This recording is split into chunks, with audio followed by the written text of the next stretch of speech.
Movie शुरू होती है सन 1673 में, जहां हेना नाम की एक औरत गर्भ निरोधक दवा लेती है ताकि वो गर्भ धारण न कर सके। दवा लेने के बाद पेरला, जो वहां की चिकित्सक है, वो उसे दवा को घर ले जाने के लिए देती है। वो घर जाते वक्त एक औरत को देखने लगती है जो अपने बच्चे को दूध पिलाती है। वो घर जाने से पहले लिथुआनिया के एक छोटे से शटल के नीचे जाकर होरोविट्ज की बातें सुनती है, जो उस शटल के रब्बी हैं, जो अपने बेटे बेंजामिन को अपनी बीवी को तलाक देने को कहते हैं क्योंकि उसने पिछले 7 सालों से एक भी बच्चा उसे नहीं दिया जब से उसके बेटे जोसेफ की मौत हुई है। पर बेंजामिन ऐसा करने से मना करता है। ये सारी बातें हेना नीचे से सुन रही होती है और वो वहाँ से बाहर निकलती है। बेंजामिन शटल से टोरा को चुपचाप निकाल कर उसे अपने पास रख लेता है, जिसे हेना निकाल लेती है। टोरा एक ग्रंथ होती है जिसे वो पढ़ती है, पर बेंजामिन उसे पढ़ने से मना करता है क्योंकि उसमें लिखा कबाला बहुत खतरनाक होता है। इसलिए जब बेंजामिन अपनी बीवी को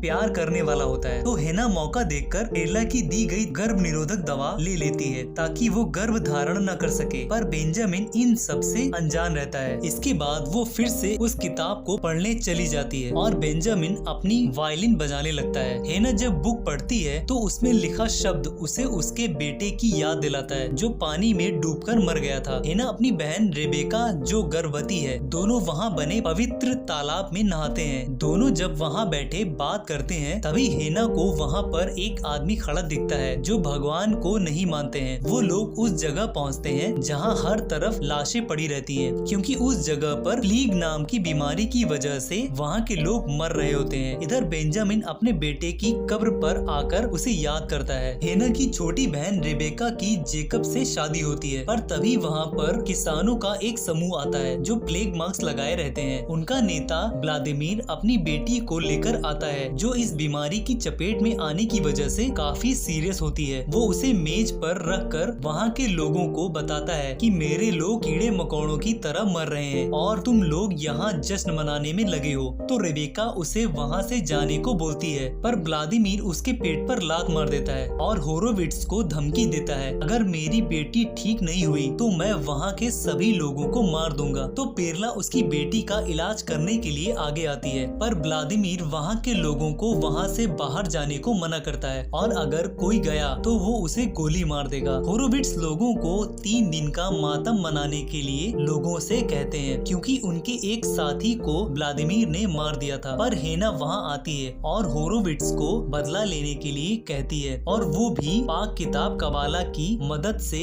गोलेम बनाने को बोलती है। जो ये बात सुन होरोविट्ज उसे मना करते हैं और कहते हैं कि उस गोलेम में जान कौन डालेगा। तो हेना कहती है मैं। तो होरोविट्ज कहते हैं जब तुम मेरे बेटे को एक बच्चा नहीं दे सकी तो गोलेम कैसे बनाओगी। ये बात सुनकर बेंजामिन उसे वहाँ से बाहर कर देता है। इधर पेरला जब व्लादिमीर की बेटी का इलाज करती है तो वो उसे धमकी देता है कि अगर उसकी बेटी को कुछ हुआ तो वो पूरे गांव को आग लगा देगा। होरोविट्ज अपने लोगों के साथ उसकी बेटी के लिए प्रार्थना करते हैं ताकि वो ठीक हो जाए। हेना जब अपनी बहन के पास आती है तो उसे पता चलता है कि उसका बच्चा मर चुका है उन लोगों की वजह से और रेबेका भी काफी सीरियस है। वो ये सब जानकर गोलेम को बनाने का फैसला करती है और वो शटल जाकर वहाँ से पाक किताब टोरा और चित्रों को उठाती है और उनमें से एक मंत्र को तैयार करती है जिससे वो गोलेम में जान डाल सके। वो सारे 72 अक्षरों को बना लेती है, जिसके बाद वो कीचड़ और मिट्टी की मदद से एक गोलेम बनाती है और उसके मुंह के अंदर उस मंत्र को डाल देती है और उसके चारों तरफ आग लगा देती है, जिसके बाद वो वहीं पर बेहोश हो जाती है। सुबह जब उसकी आंख खुलती है तो वो देखती है कि गोलेम वहाँ से गायब है। वो नहाते वक्त अपने बेटे के बारे में सोचने लगती है, पर तभी उसे ऊपर खन खन की आवाज आती है जिसे वो देखने जाती है। तो वहाँ रखे बॉक्स के अंदर से आवाज आती है। जब वो देखती है, वो उसे खोलती है तो उसमें उसके बेटे का गुड्डा निकलता है जिसमें घुंघरू बंधा था। इधर पेरला उसकी बेटी की तबीयत को लेकर बहुत परेशान रहती है। जब हेना खाना खा रही होती है तो ऊपर से उसे उस गुड्डे की आवाज फिर से सुनाई देती है। वो वहाँ से जाती है तो ऊपर किसी के चलने की आवाज आती है और जब बेंजामिन उसे बुलाने जाता है तो उसके पीछे से कोई जाता है और उसकी वायलिन गिरा जाता है। इधर जब हेना उस बक्से को खोलती है तो उसे उसमें गुड्डा नहीं मिलता है और जब पीछे मुड़ती है तो उसे एक बच्चे के पैरों के निशान दिखते हैं। इधर बेंजामिन जब अपना वायलिन वायलिन उठाने चलता है तो उसे बेड के नीचे हेना की दवा मिलती है। तभी हेना वहाँ आ जाती है तो बेंजामिन उससे पूछता है तो वो डर जाती है उस दवा को देखकर, जहाँ उसे पता चल जाता है। तो वो कहती है मैं तुम्हें बताने वाली थी और मुझ में एक और औलाद को खोने की ताकत नहीं थी। वो वहाँ से चला जाता है ये कहकर कि तुम मुझसे 7 सालों तक झूठ बोलती रही। पर उसे पीछे से गोलेम देख रहा होता है। सुबह जब उठती है तो उसे घोड़ों की आवाज सुनाई देती है और जब वो घोड़ों के पास जाती है तो वो देखती है कि वो बहुत चीख रहा है। वो उसके नजदीक जाकर उसे शांत कराती है। तभी उसे पीछे से उस गुड्डे की घुंघरू की आवाज आती है। वो उस आवाज के पास जाती है तो वो देखती है कि जो गोलेम उसने बनाया था उसमें वाकई में जान आ गई है। पर घोड़ा उसे देखकर डर के वहाँ से भाग जाता है। जब वो उसे देखती है तो वो वहाँ से गायब हो जाता है पर गुड्डा वहाँ छोड़ जाता है। तो वो वहाँ जाती है जहाँ उसने गोलेम को बनाया था। पर तभी उसे वहाँ पर व्लादिमीर के आदमी उसे दौड़ा लेते हैं और उसे पकड़कर रस्सी से लटका देते हैं और उसकी सांसें टूटने लगती हैं। तो वो देखती है कि वो एक एक करके मर रहे हैं और वो नीचे गिर जाती है। वो गोलेम उसके पास आता है जिसे देख वो डर जाती है क्योंकि वो कीचड़ में सना रहता है। वो उसे छूता है और जब वो उसका माथा छूती है तो वो खुश हो जाती है और उसे घोड़ों के चरगाह में छिपा कर चली जाती है। शट्टल में जब बेंजामिन प्रार्थना करता है तो उसी समय उसकी पड़ोसन उसके लिए खाना लाती है और उसी समय जेकब आता है। वो बेंजामिन को बंदूक दिखाकर उन किसानों से बदला लेने को कहता है क्योंकि उनके सरदार व्लादिमीर ने उसकी बीवी के पेट में पल रहे बच्चे को मार दिया था। इधर हेना उस पवित्र किताब को फिर से पढ़ती है जिसमें लिखा था कि एक गोलेम विकसित हो सकता है। तो वो उसके पास जाती है जो वहाँ अंधेरे में खड़ा था। वो अपने बेटे का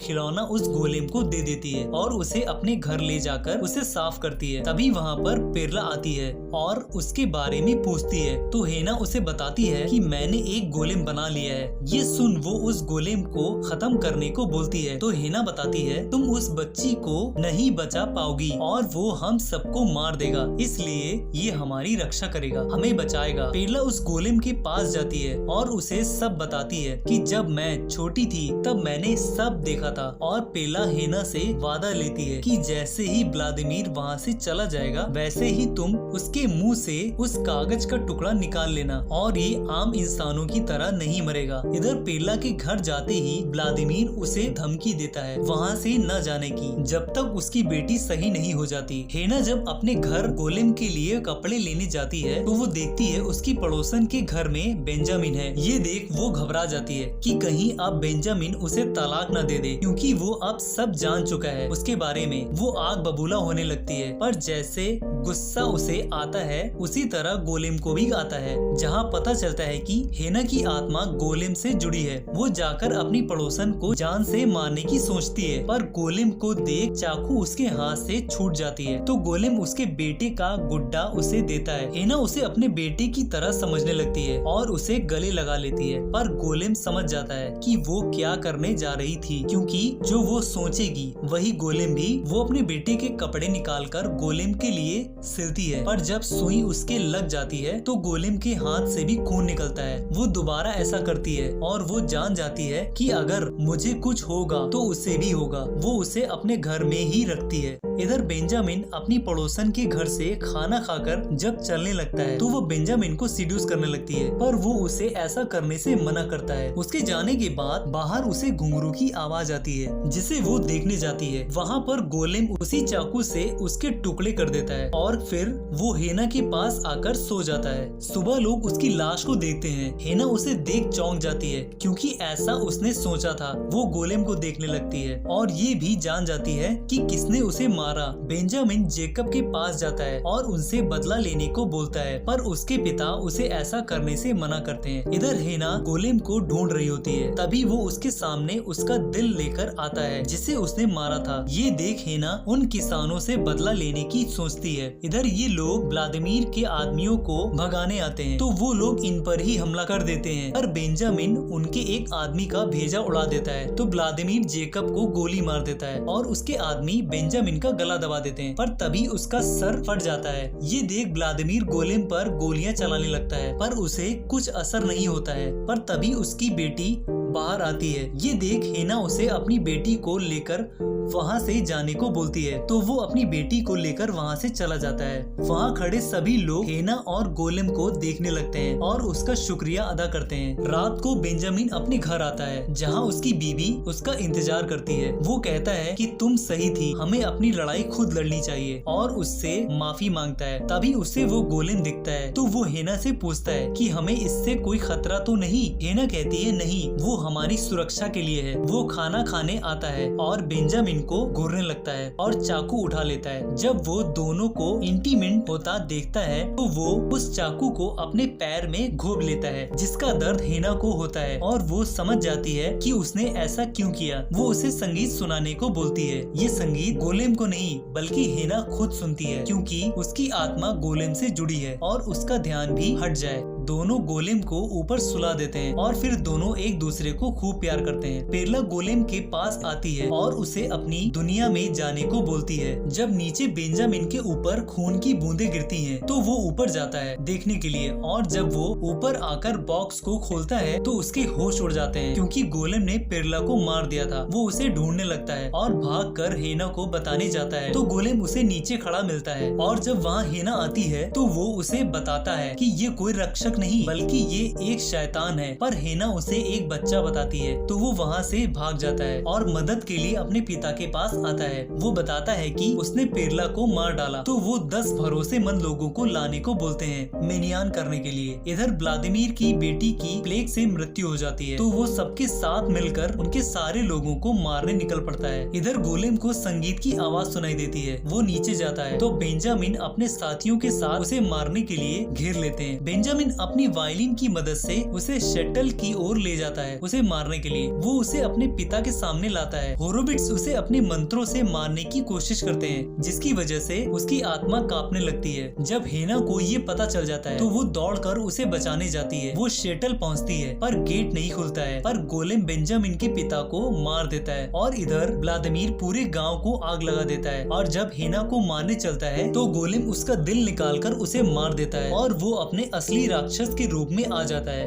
और सबको जान से मार देता है। वो वहाँ के लोगों को भी मारने लगता है। हेना ये सब देख बेहोश हो जाती है। जब उसकी आंख खुलती है, तो वो देखती है कि पूरा गांव जल रहा है। बेंजामिन वहाँ पर आता है और वहीं पर गोलेम भी आता है। तो बेंजामिन बोलता है कि वो हमारा बेटा नहीं है, वो मर चुका है। हेना को कुछ समझ नहीं आता है और वो उसके पास जाती है और उसे जोसेफ कहकर उसे जाने को बोलती है, और उसके मुंह से वो कागज का टुकड़ा निकाल लेती है, जिसके निकालते ही वो फिर से माटी में मिल जाता है। और उस मंत्र से बने कागज के टुकड़े को पड़ोसन की बेटी उठा लेती है, जिसे गोलेम ने मारा था।